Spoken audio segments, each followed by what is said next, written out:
and Q2 brought back to life. It may be what we need for the future. Scientists give an extinct wolf a second chance. We'll tell you what it means for other endangered animals. Plus, a judge rules in favor of 2 Montana State students at the center of an F1 visa case. We'll have the latest details. And making a difference. I thought it would be really fulfilling and really impactful for the community. Billings Clinic nurses receive training to help better victims of sexual assault. The MTN 430 News starts right now.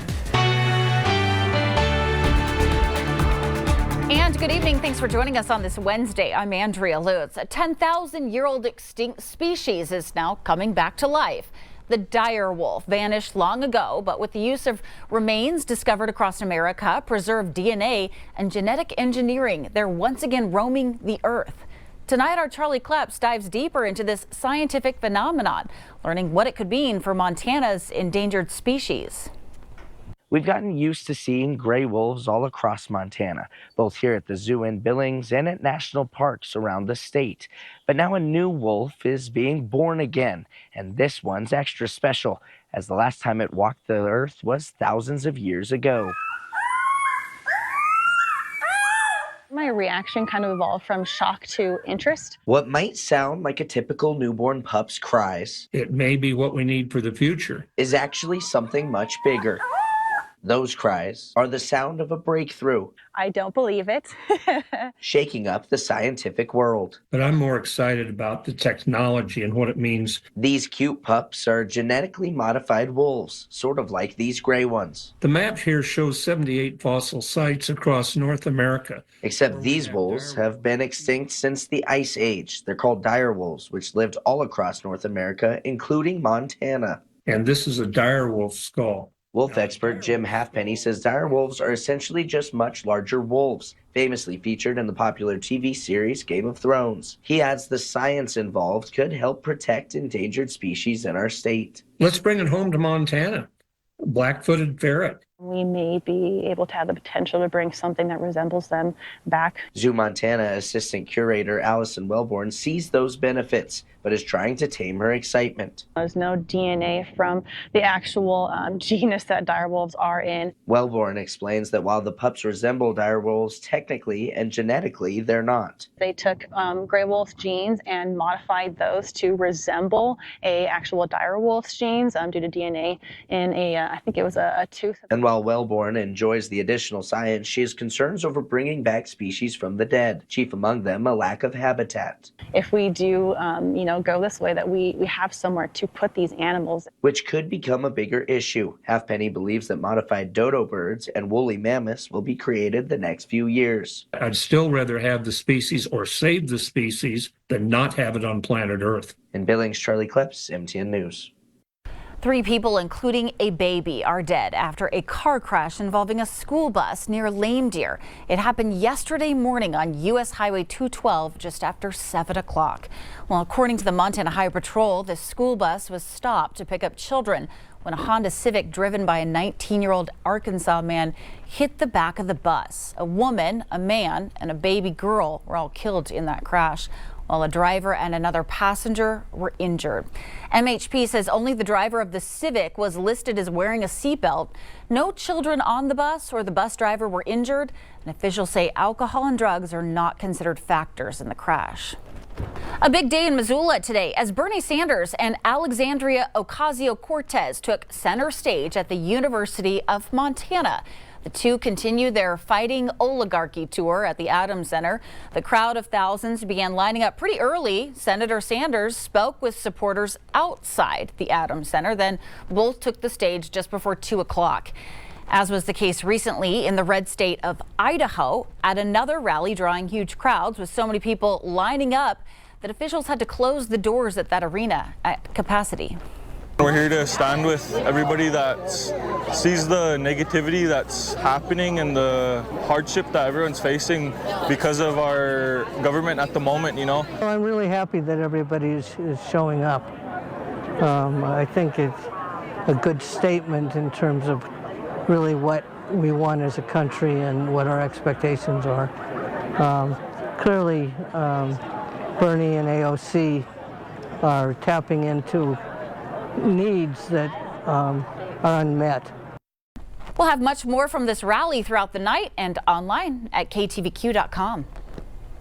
Meanwhile, the Trump administration's immigration policies are running into legal problems as the White House refuses to cooperate, and it could land the administration in contempt of court.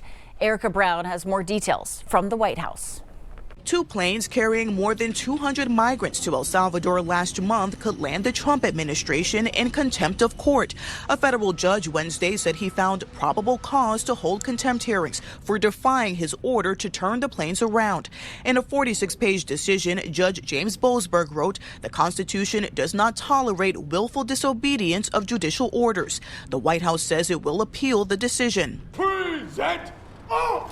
This comes as Defense Secretary Pete Hegseth hosted the Salvadoran defense minister at the Pentagon to discuss deportees being housed in one of El Salvador's most infamous prisons. A Maryland father is among those detained in El Salvador. The White House acknowledges he was deported after an administrative error, but insists Kilmar Abrego Garcia is a gang member based on allegations from a confidential informant. There is never going to be a world in which this is an individual who's going to live a peaceful life in Maryland because he is a foreign terrorist and a MS-13 gang member. Maryland Senator Chris Van Hollen arrived in El Salvador Wednesday in an attempt to secure Abrego Garcia's release. Van Hollen has been documenting the journey on his X account. I told his wife and his family I would do everything possible to bring him home, and we're going to keep working at this until we're successful. Tuesday, a federal judge said she will order the Trump administration to show what steps, if any, it has taken to bring Abrego Garcia back. Erica Brown, CBS News, the White House.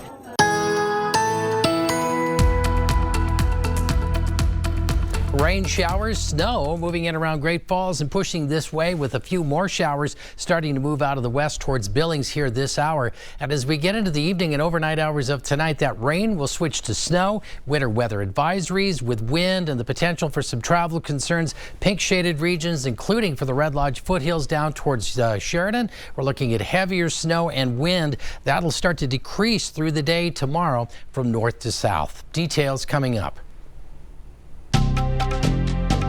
It is a sobering statistic. Over half of women will experience sexual violence during their lifetime.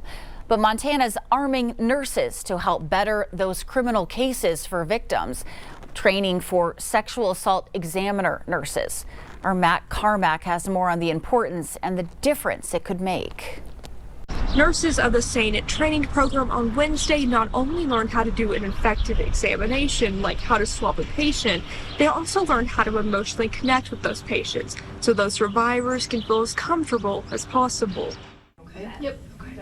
For some of these nurses, Wednesday's class was one of the most important of their educational career. I thought it would be really fulfilling and really impactful for the community. Ali Brown, an OR nurse at St. Vincent's, was there learning how to examine sexual assault survivors with compassion and care. Some really great ways to approach some sensitive subjects, ways to phrase things that are helpful to make things feel a little less scary. It can cost $3,000 to train a SANE nurse. Today's class and classes across the state are covered by a 3-year, $1.5 million grant from Health Resources and Services Administration. And now the fun part is actually making the trainings happen. It's such a unrecognized area and an area that people don't talk about a lot. The ultimate goal is to be able to serve more people in Montana by increasing the number of SANE nurses across the state. Currently, only half of Montana's counties have trained SANE nurses, meaning some survivors have to travel hundreds of miles for an examination. That really is our goal, is to increase the number of nurses,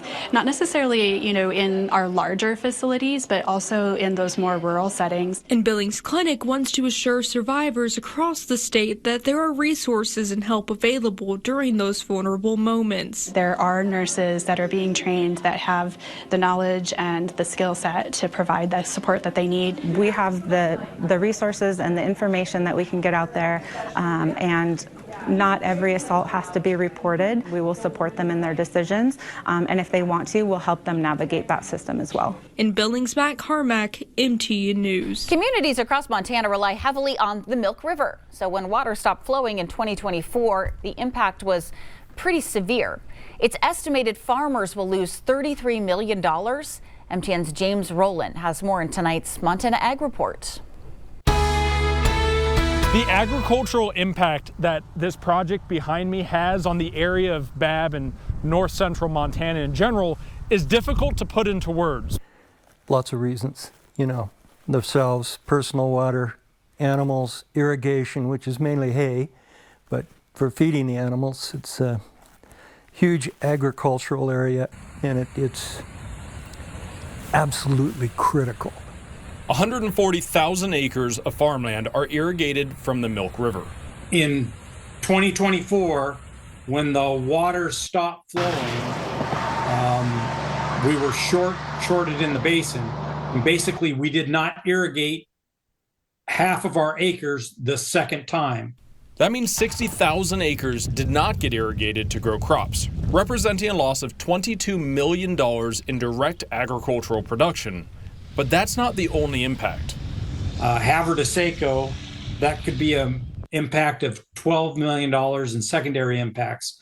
So I bought less fertilizer, I bought less net wrap, I'll buy less diesel because I'm not going to have water to irrigate with. In addition to a $33 million projected loss this summer if water is not restored. With several towns depending on the water for their existence, water boil orders or simply running out of water is entirely possible by this July.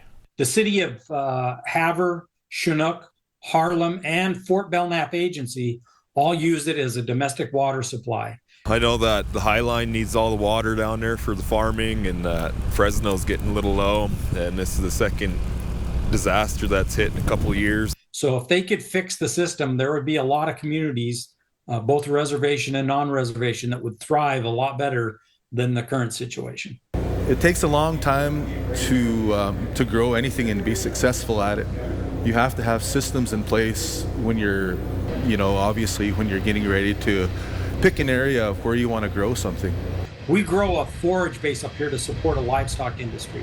So there's about 54,000 mother cows in Phillips County alone. Congress should focus. Water's a basic need item in the quality of life. And without that water, our quality of life suffers here on the High Line. In Babb, I'm James Rowland, MTN News.